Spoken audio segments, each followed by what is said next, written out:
life gets better for everyone when men have that permission to stop that whole, man up mentality. So the reason we're here today is because we are going to be interviewing Ryan and asking him about his experience having an eating disorder and talking about just the general underrepresentation that boys and men have in mental health and eating disorder prevention. You talked a lot about in a previous answer how a lot of the phrases that you get and a lot of the comments that you get back are, you don't look like the type of person to have had an eating disorder.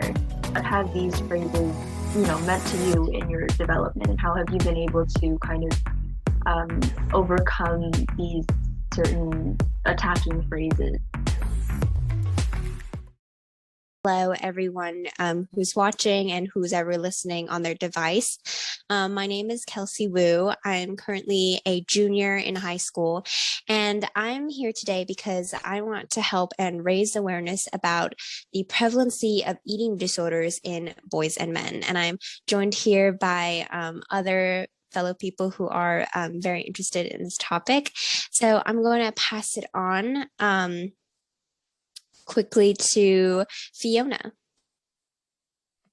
Awesome, thank you. Hi, my name is Fiona Zoo, and I am a rising junior in Toronto, Canada. I am the mental health project leader of the Front Page Initiative, and we are currently collaborating with EVOLVERE Mental Health, which is a mental health platform that gives students, professionals, and other advocates a chance to work together and improve mental health and equip students with tools to help them care for their mental health. I'm really passionate about this topic because I do feel like it impacts a lot of people in my local community, and I'm very honored to be here. Thank you for having me. Hello, everybody. My name is Ryan Kramer. I am elderly. I graduated from college back in 2018, so I'm just out in the world right now. But I am a man with an eating disorder in recovery from anorexia nervosa.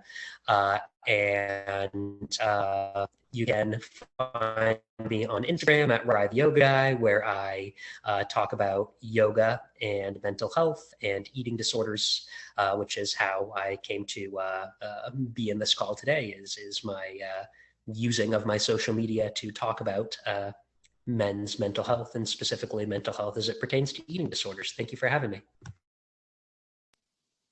Thank you for coming. So for everyone who's watching, so the reason we're here today is because we are going to be interviewing Ryan and asking him about his experience having an eating disorder and talking about just the general underrepresentation that boys and men have in mental health and eating disorder prevention.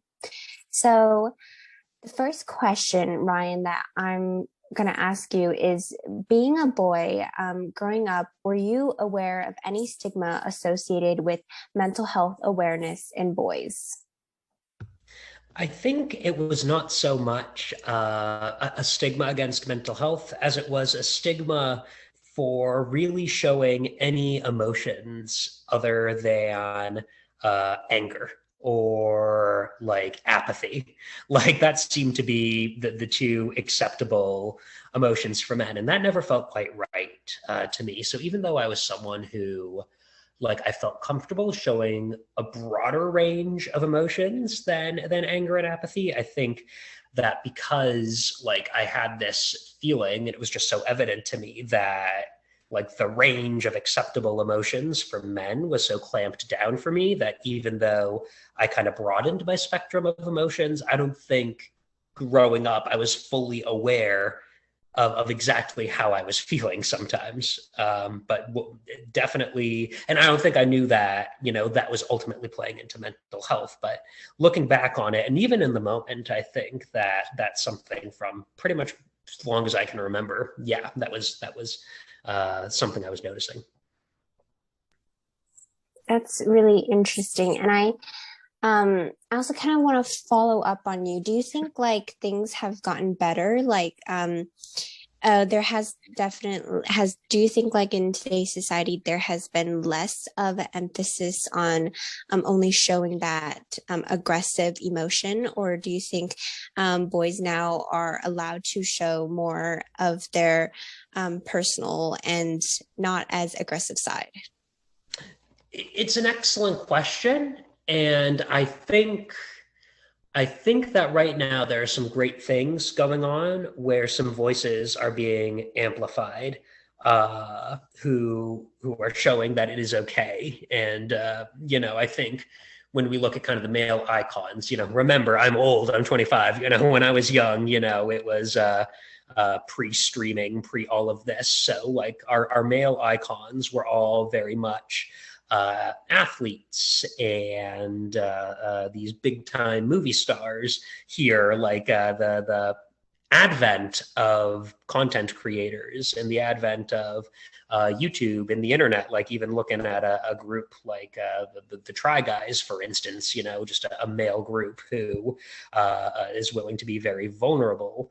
I think in that sense, it's gotten better, that there's better representation of what you might say, what a normal man is more like, rather than, the options were so limited for entertainment there, male role models. I either had to pick, Tom Brady or Harry Potter, both of which are not, normal people to look up to there. So, yeah, I think that, people trash talk social media and content creators and all that a lot, but I think that actually, for all the harm that's been done on those platforms, I think we've taken some great steps in the direction of putting representation of men who can display a more broad range of emotions out in the world. Yeah, the reason I asked that question was I don't want to stay too long on this question, but the reason I asked is because personally, I've also seen like a lot of good representation of like advocating for demasculinity. And I think this kind of goes in with a lot of like feminist and progresses. They're also advocating for a demasculation of men and not upholding them to be such a, stone-faced icon. And Yeah. you have and just as you said, there are like famous people who are using their content to showcase a more vulnerable side of men. So, like an example of a famous person who a lot of people, especially like my age, high schoolers really look up to is like Shawn Mendes. And Oh, yeah. I think he recently came out with a whole album talking about, this side of men that aren't appreciated. And I'm just questioning society why, like, when boys cry or when they show their vulnerable side, they're conditioned to feel less of a guy. So, Yeah. yeah, I really loved hearing your perspective on that. Thank you.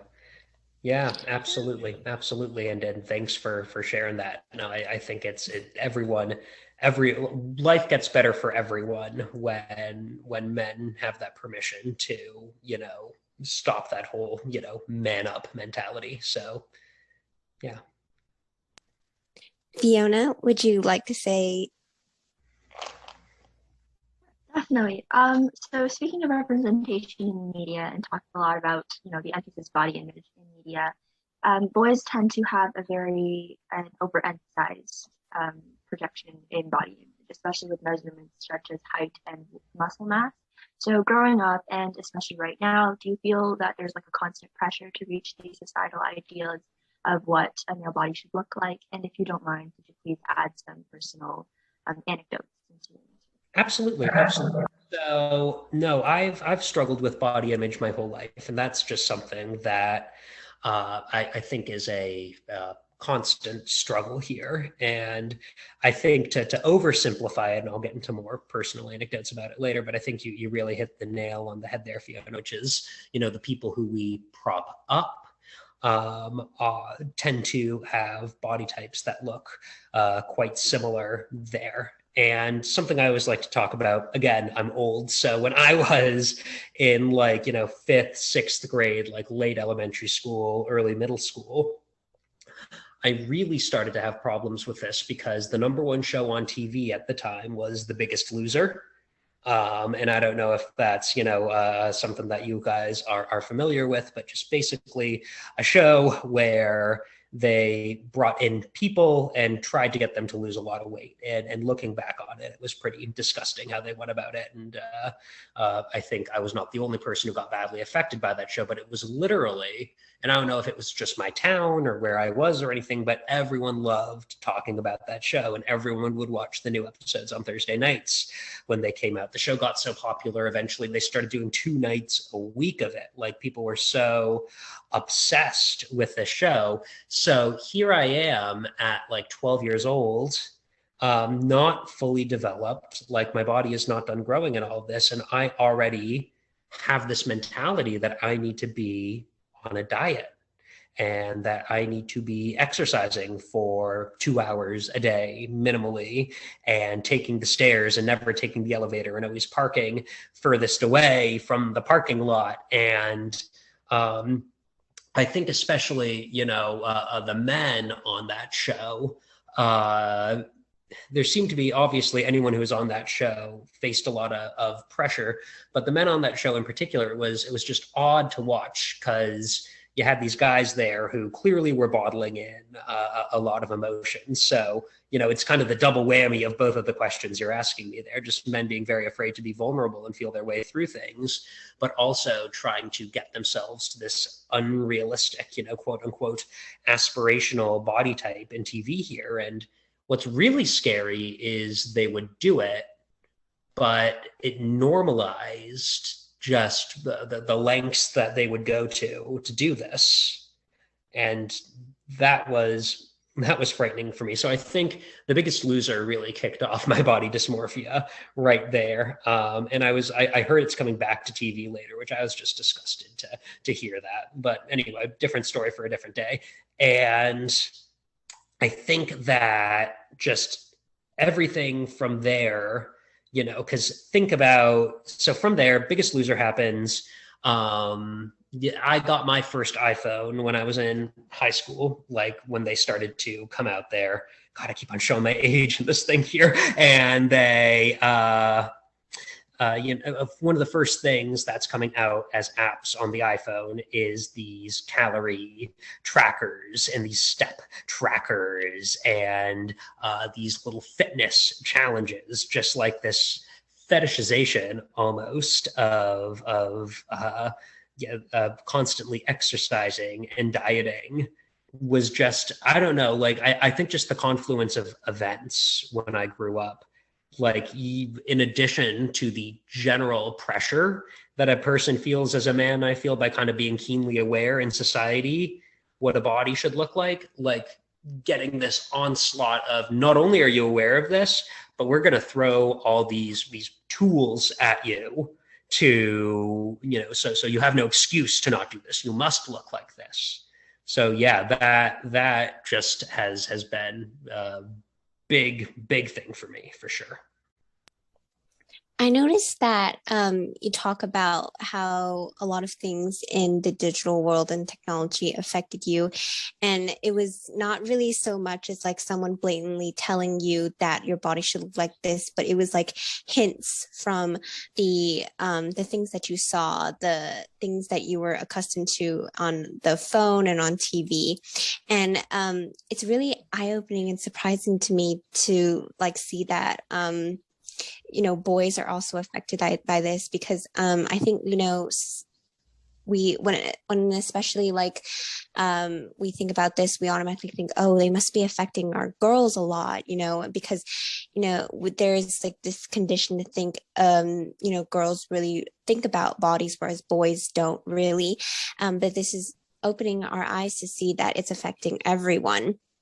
And I like how you really talk about like those fitness apps and those step trackers, because, they kind of market to like help you with your health, but they can also be used to damage your health as well, in terms of mentality and in terms of like what you use it for. So yeah, I really, and you're not old, like those things that you're talking about, it affects me as well. Like as a 16-year-old, step trackers, apps on phones, television, TV shows, they affect even this generation. So yeah. Wow. So I want to, just a quick follow-up. Yeah, Sure. yeah. Specific follow-up question. You mentioned a lot about fitness apps, stuff like that, and we do realize, they're marketed to be very advantageous to a lot of people. So do you think there are any ways that we could kind of be very realistic about these apps and balance the usage of these fitness apps to make sure that they're doing more benefits? And like, do you think there's anything that we can do to make sure that the reception of these apps are positive? That's a really great question, and one that I've struggled with a little bit there, because I know for me, like as a person with anorexia, that those apps never do me any good. And that's for me. I think that there is a reality, though, where we as a society wholesale could have a better relationship with those types of products.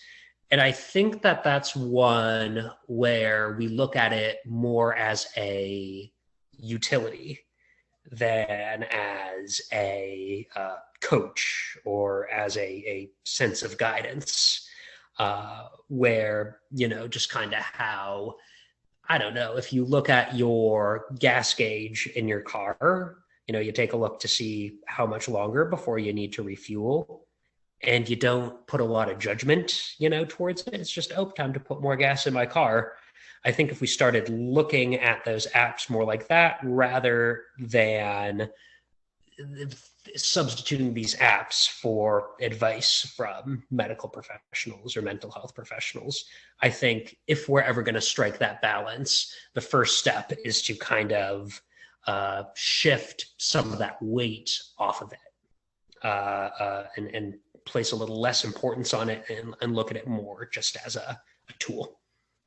I would think, just to say, I think that's also a great suggestion. And also maybe like if these companies that are producing these apps, if they could have like a warning of saying like, the other extreme end of it, how, don't overuse this app to give yourself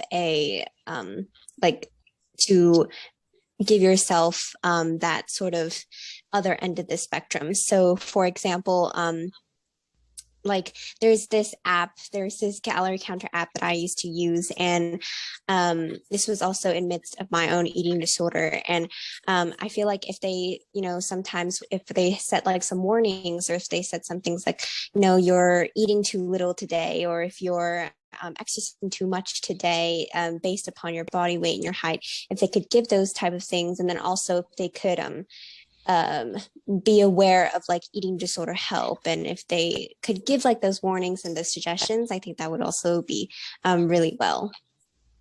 I think that's a great point. And if you think about it too, like a lot of exercise equipment, there's a warning that pops up ahead of time that says to consult with your physician. You're right. So there's a precedent for this. Why not in fitness products put a similar warning up there? Overuse can lead to disordered eating or something like that. The next question we really wanted to know was, do you think eating disorders and negative body image are prevalent issues amongst males in society? And if yes, why? And we also really want to see, like, do you know if this is a prevalent problem maybe in your community growing up amongst males, or in your community now? Absolutely. So I will say, I think eating disorders are a very prevalent problem among all people across the gender spectrum. I think that if we're talking specifically about men, I think they are not exempt from that. I don't have any hard data to back this up, but I just firmly believe in my heart, having been through this, that this disproportion of eating disorders affecting women and girls more so than boys and men, I think has more to do with misdiagnosis with men, and underdiagnosis, and people being hesitant to diagnose eating disorders in men there. I have no doubt that every girl and woman who's diagnosed, their eating disorders are incredibly valid and important to be talked about. I do think that the imbalance is not because there's something genetically going on that makes a woman or girl more susceptible. I think that there's just bias in our society. And I think at this moment in time here, it's important to talk about too that when you look at the diagnoses of eating disorders, it's mainly in white women. So it's not only a problem with men, it's a problem with people of color, with the LGBTQ community. I think, and again, I always want to be very careful when I talk about this because cisgender, heterosexual white women, absolutely, their eating disorders are valid and deserve to be treated.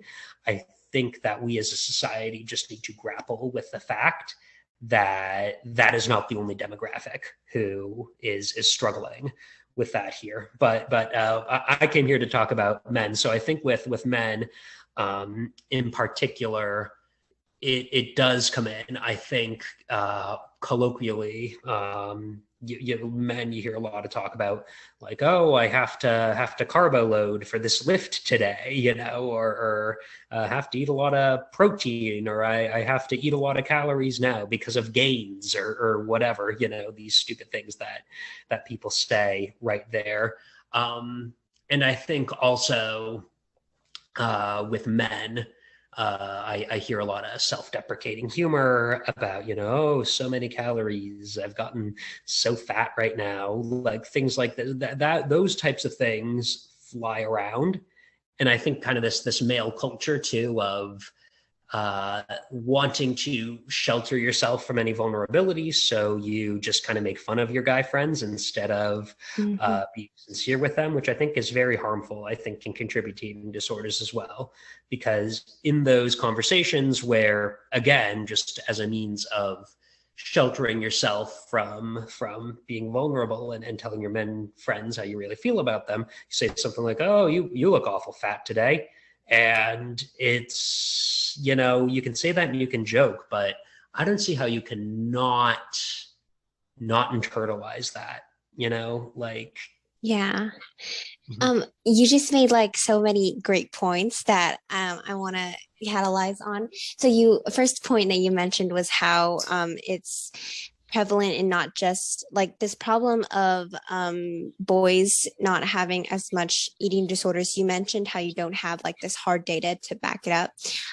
So I actually do have some data, and Awesome. it's estimated that like about this is particularly in adolescence, but it's estimated about 70 to 80% of adolescent girls have negative connotations with their body, and it's about 50% to 60% of adolescent boys have negative connotations with their body, and this can lead to serious mental health issues. And you also talked about how like this is it's not because like boys are genetically not as able to get eating disorders. It's just like it's a biased society where when boys do have eating disorder or disordered eating behavior, it's not perceived that way. And you also mentioned how like that same belief is targeted towards different like races and different genders, like non-binaries, the LGBTQ community, and everything that you said is backed up by hard science data. So specifically, my own organization, we work to raise awareness about all these disparities within mental health and eating disorder prevention. So the LGBTQ community, the race, different races community. And to talk a little bit about that is you're absolutely right when you say that it's usually Caucasian women who are, treated as like they're treated as like they're actually able to get eating disorder treatment because of maybe just like who they are. And I also think that's definitely a part of it.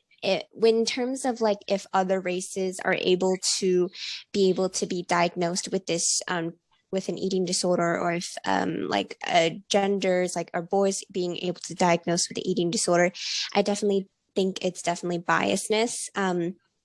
So, for example, being an Asian person and having an eating disorder, it definitely took like my family members a long time, even still now.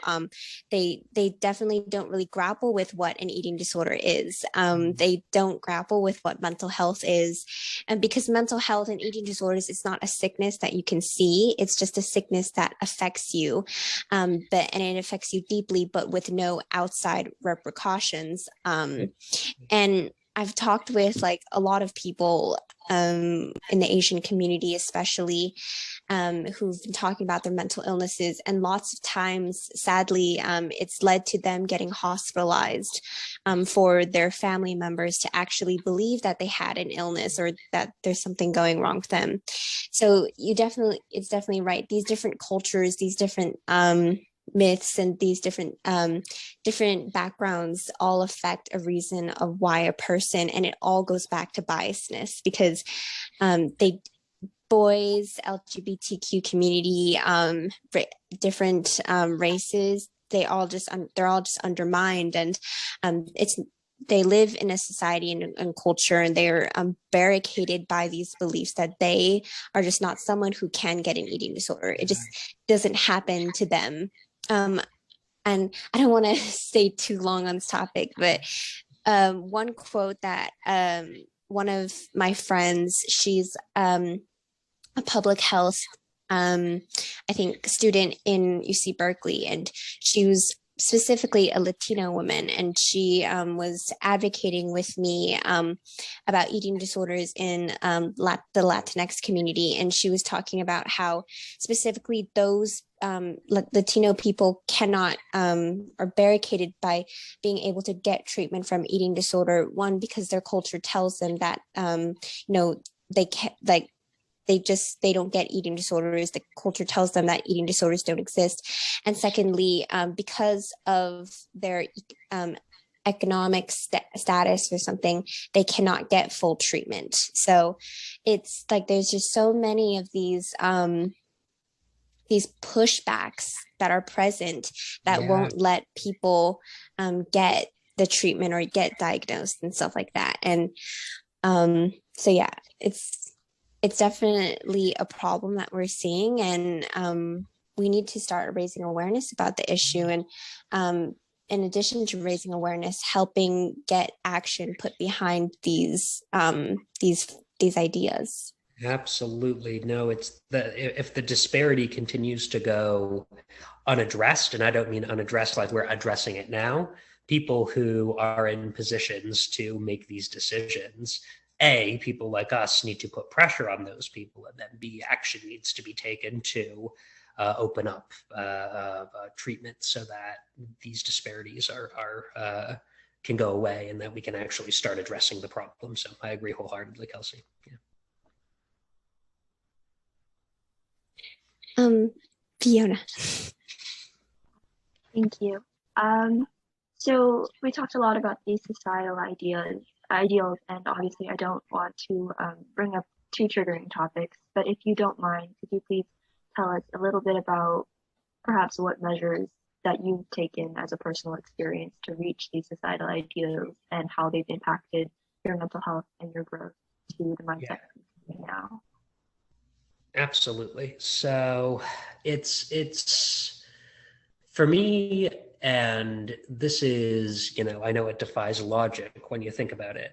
I am restricting was always how my eating disorder would manifest itself. And that's something I began doing as early as high school. But to kind of go back to the point that we were just making here, it's something that I was noticing myself doing since early in high school, and I didn't get treatment for it till I was 23 years old. So that's one thing that I really want to emphasize there is to anyone listening, reading a transcript of this, whatever, if your internal alarm bell is going off saying something might not quite be right here, that is a good time to say something because I waited far too long, and I'm lucky that I'm here today. But no, I would go, and again, don't want to be too triggering to anyone, so I want to be mindful of this. But just I think anyone who's grappled with restrictive eating will know the feelings of you wake up in the morning, and you kind of start planning your entire day around what you are going to eat, and you have horrible anxiety if something pops up, an unexpected opportunity to eat something. You have it so deeply ingrained in you that you can't deviate from your food plan, that you wind up kind of excluding yourself from activities. Or I went to many meals at restaurants and ice cream trips and all that where I sat there and didn't eat, and that's just so sad looking back on it. So like, how did I work myself towards meeting the standards? Was I neglected to live. I was thinking so hard that I wasn't living, is really it. Thank you for sharing your personal experience.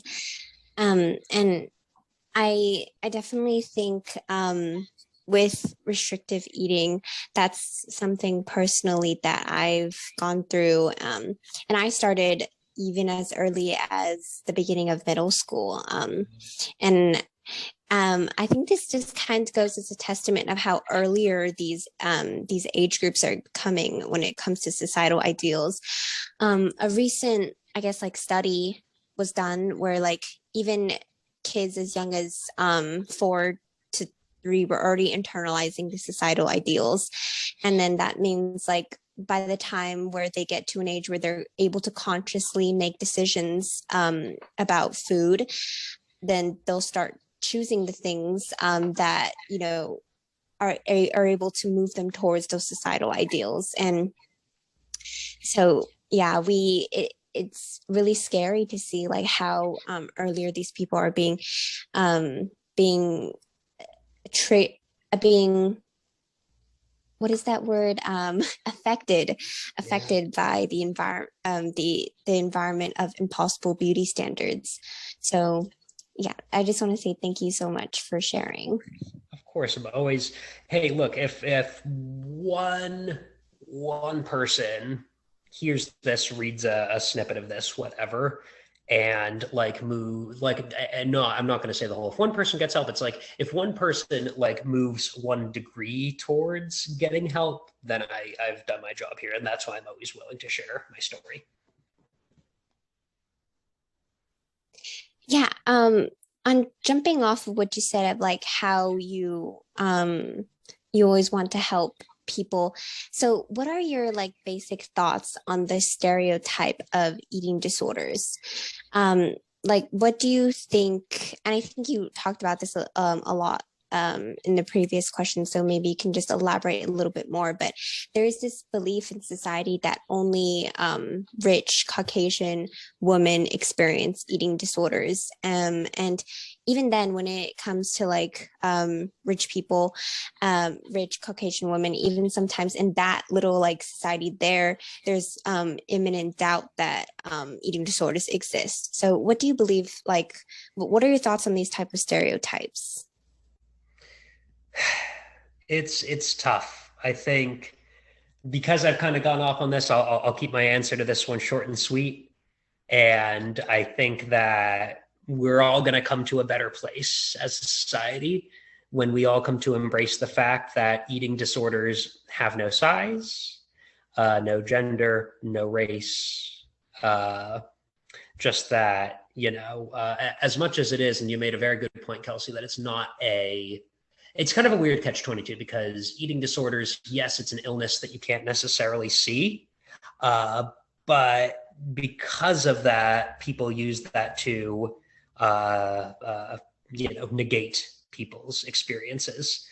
Um, and yeah, I don't know. I don't know about you guys. I've been hit with a "you don't look like you have an eating disorder" a few times in my life here. So yeah, I think besides that, I've spoken about it. It's just I think we need to open ourselves to that idea that there the more we get bogged down in those stereotypes, the less help we're going to be able to provide people. And the more we just need to kind of believe people. We need to believe Mm-hmm. people say they're struggling and not try to explain something away, because no one's going to know what's happening in their own body better than that individual. So, the next question is kind of like an emphasis on masculinity and maintaining that. But I do think that you kind of did answer this. So I'm going to kind of ask you a different question. So Ryan, you mentioned before that you had a presence on social media, and you did a lot of like work with mental health. So can you like elaborate more on what specifically you have done to raise awareness about this issue, and what do you think your presence is? Totally. So one of my big passions in life is yoga. And yoga is what brought me to create content originally, before mental health did, just because I love yoga so much, and I still do. I teach yoga when I'm not busy at my other job. I got to teach some yoga this morning. It was great. And I just, really wanted to envelop myself in it more. So I started a yoga Instagram. But then I began to notice, and just talking about how eating disorders have different prevalence in different communities here, that yoga Instagram was a very thin white female community. And that I know from my own experience of being out in the world, the diversity of bodies, the diversity of gender, race, ethnicity, thought, culture, who comes into a yoga studio does not look as homogenous as yoga Instagram does. So I originally went in there to just be like, I want to make yoga content for the world with someone who does not fit the bill for what a yoga content creator generally looks like. That was step one. And then I just felt the need, as I saw in the yoga community and the community at large, and the pandemic played a huge part in this for me. A lot of eating disorders came out of the pandemic, as you all know, either came out of it or got amplified by it or got made worse by it. And when that started to happen, and I started to see kind of how this was becoming so much of a talking point there, I decided I wanted to start talking a little bit more about my own eating disorder journey on social media. And originally it was meant to kind of link back to the yoga community specifically, and kind of raising alarm bells for members of the yoga community that, a lot of what we do as a yoga community is great, but some of how we've, co-opted the yoga community can contribute to eating disorders, like looking at yoga as exercise, as opposed to a practice that you can use to meditate and improve your mental health. And then just over time, I've tried to just generally evolve my account to generally promote body positivity, and remind people that, to put yourself out on social media, you don't need to quote unquote perfect, you just need to put yourself out there. So, that's how my very small platform, how I like to use it. Yeah, and any voice helps the movement. You see that with like the people that have huge organizations, nationwide organizations centered around this topic. And you also see just like your local community people who are advocating on this issue. Anywhere that you can spread your voice and your message does a great help in the entire movement in general. So I think that is so great. And I hope at the age of where you are by the time I'm that I'm still continuing and being this like this bright light in this movement as you are. So thank you Yeah, so much. of course. Um, Fiona, could you ask the second to last question? Second to last, yeah, of course. So, well, actually, if you don't mind, I'm gonna move up one question. You talked a lot about in a previous answer how a lot of the phrases that you get and a lot of the comments that you get back are, you know, you don't look like the type of person to have had an eating disorder. And I'm sure you've been hit with phrases like, you know, boys shouldn't show emotions or be a man, stuff like that. So what have these phrases, you know, meant to you in your development, and how have you been able to kind of overcome these certain attacking phrases that have Yeah. set back a certain stigma? So I like to think of this as, so I live in the Boston area here. So we're preparing for a hurricane to come up in the next couple of days here. And looks like it's kind of getting out of the way, but still kind of the people all up and down the coast are bracing for this hurricane. And it's funny that you bring this up because I was thinking about this, is when we prepare for hurricanes, we have a lot of talk about the physical infrastructure that we have built up around us, about how strong our walls, our barriers, our breakwaters, things like this. And I think about something as strong as one of these huge seawalls here that are meant to separate the land from the water, and how people think of these as these big, indestructible, immovable objects. But then I think about how something like a hurricane comes through, and all of a sudden we start to see the vulnerability in this infrastructure. And we start to notice that, oh, wait a minute, there are cracks in this. There are little flowers growing out of this here. It has not been replaced in a while. And that's why I struggle with this whole mentality of I have a thick skin, I'm tough, all of this, is even if you look at the basis for that metaphor, nothing is so strong that it can't withstand anything. There is no unstoppable force and immovable object like that there. You know, I think that you look at these big seawalls and yeah, a raindrop here, a raindrop there, not gonna hurt them. But then when a hurricane comes through, all of a sudden the possibility, oh wait, there could be so many raindrops at once that we could have a problem here, becomes evident to us. I think we need to realize that when we're living in a society that specifically is just so dangerous for people with eating disorders, no matter how tough you are, if you get rained down on comments like that, you get a hurricane, that can break. So that's how it's affected me, because I do regard myself as being pretty strong like this, but just like how every so often the hurricane comes and we have to reevaluate the structural integrity of our infrastructure, so too you have to, in a fast moving world like this, take stock every once in a while and say, how much more can I just say I'm strong, I can take it, and at what point do you need to have a reset in one way or the other, whether that's seeking help from a professional, talking to a family member, taking a pause in some other way. But it's important to do so. Thank you so much. Of course. So the last question that we have is sort of what we want you to kind of tell all of our male listeners out there who are currently struggling with their inner problems but feel like they aren't allowed to express it or seek help. What would you say to them? Absolutely. I would refer them. Well, first of all, I'd like to say I'm sorry you're going through this. I've been there and I know it doesn't feel good. And there's people out there like me looking out for you. Second is I'm going to strongly recommend you go to NEDA's website, neda.org, who has great resources, including phone numbers to call. They are folks who are really trained in crisis intervention and have resources there. So I'd say if you're feeling particularly severely, I would urge you to do that first. Call out one of those numbers. There are people there who will help you. Once you've gotten beyond that and you've kind of triaged a serious situation, just kind of keep living life one moment at a time there.